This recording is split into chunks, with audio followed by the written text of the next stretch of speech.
IVF చికిత్సలో 25% భారీ discount, free doctor consultation, free ultrasound scan, logo launch, Andro max advanced male infertility centre ను కూడా ప్రారంభించారు.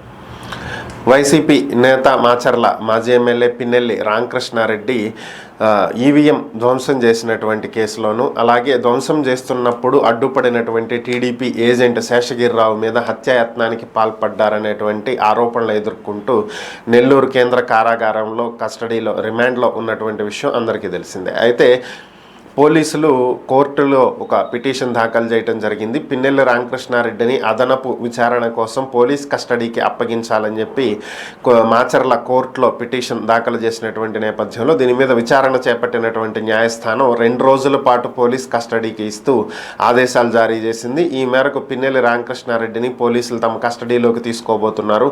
Palvai gate polling బూత్లో ఈవీఎంని ధ్వంసం చేసినటువంటి సంఘటన గురించి ఆయన విచారించనున్నారు. అలాగే ఇదే పోలింగ్ బూత్లో ఈవీఎం ధ్వంసం చేస్తున్నప్పుడు అడ్డుకోవడానికి ప్రయత్నించినటువంటి TDP agent, election agent Seshagiri Rao మీద పిన్నెల్లి రామకృష్ణారెడ్డి తన అనుచరులతోటి చంపేయండి అని చెప్పి వారిని ఉసిగొల్పారు అనేటువంటి ఆరోపణలు ఎదుర్కొంటున్నారు. సో ఇది అటెంప్ట్ టు మర్డర్ కిందకు వస్తుంది, 307 కిందకు వస్తుంది. కాబట్టి